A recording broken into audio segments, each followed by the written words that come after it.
Good morning, everyone. Good to be back after the long weekend. For people who celebrated Eid, I hope you had a good one.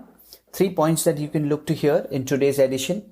Hang Seng's worst day in 5 years, how much of corporate bond ETFs the Fed has bought, and an RBI surprise rate cut. On Friday, the US stocks were flat. S&P was up about 0.2%. Real estate and utilities were the sectors that drove the performance of the index higher.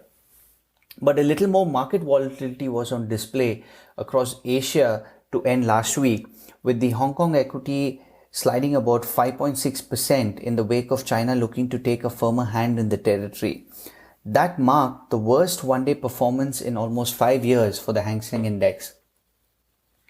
Meanwhile, yesterday, stocks in Europe and Asia gained as investors weighed more signs of economies reopening around the world against the rise of the US-China tension. Volumes were light, with holidays in the US and UK, as well as some Asian markets including Singapore. American and Asian equity index futures are in the green. The dollar was steady and crude oil added to last week's strong advance, with WTI briefly edging above $34. Global oil consumption hasn't peaked, and lower prices will push demand to past pre-crisis highs, is what the head of IEA mentioned. Lots of news from China to digest. China abandons GDP target for the first time amid the coronavirus threat. The budget deficit target was widened to about 3.6% of the GDP from 2.8% in 2019.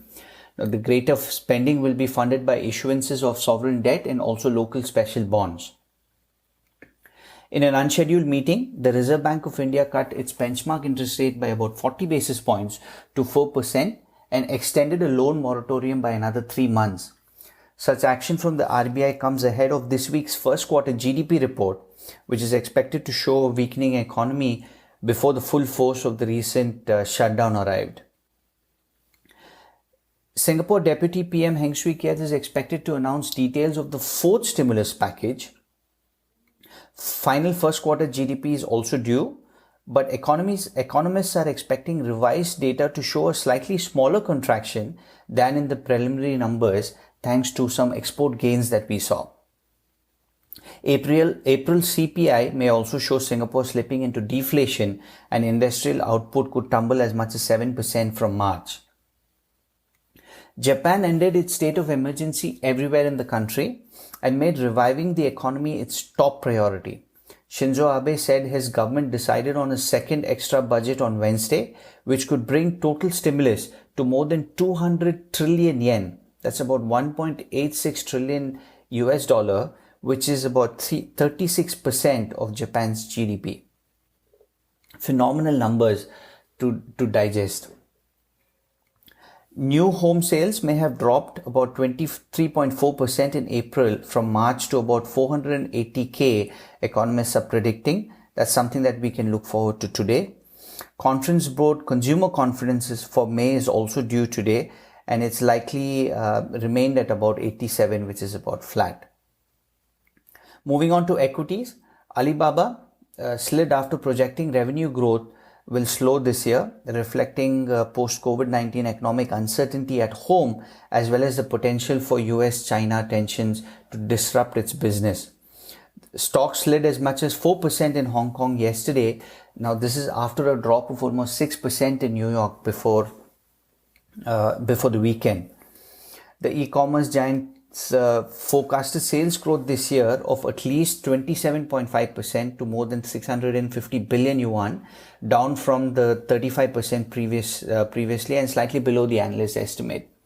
While it posted a better than expected 22% rise in the March quarter revenue, that marked its slowest pace of expansion on record. Germany agreed on a 9 billion euro bailout for the virus-hit airline Lufthansa, sending the shares up about 7.5%. And Bayer jumped almost 8% after it agreed verbally to resolve a substantial number of US lawsuits over its use of Roundup weed killer. People familiar with the matter said. Moving on to rates and fixed income. US corporate bonds wrapped another strong week on Friday, reflecting investors' hope for an economic rebound and support from the Federal Reserve. The extra yield or the spread that investors demand to hold speculative grade corporate bonds or the high yield bonds over US treasuries was about 6.81 percentage points, down about 0.76 percentage points from the previous week. And that is on track that's on track for the biggest weekly decline since the week ended April 17th. Actions taken by the Fed have played a major role in lifting corporate bonds, as many investors and data analysts have remarked over the past many weeks. Now, data released by the central bank late Thursday indicated that it bought about 1.5 billion in corporate bond ETFs in the week ended Wednesday. That brought its total holding to about 1.8 billion after it started buying the securities early last week. All this Fed support is also, seeping through the Asian junk bond market as well, and it's slowly coming back to life, with China property developers at the forefront of this recovery. New bond sales from mainland Chinese property developers, which account for a majority of Asian high-yield bond market, all but ground to a halt in the mid of March, but some borrowers are returning to issue dollar debt. The upturn adds to evidence that sentiment is improving towards emerging market debt, after capital rushed out of developing countries in March as investors scrambled to meet redemption requests. So about 15.1 billion flowed back into emerging market debt in April, according to estimates from the Institute of International Finance, partly reversing the March outflow of about 31 billion that we saw. Lastly, on the FX side, the economic calendar is relatively light this week.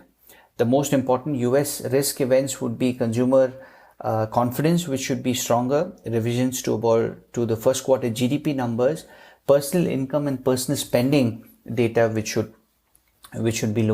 is pointing to a weaker as per analyst expectations.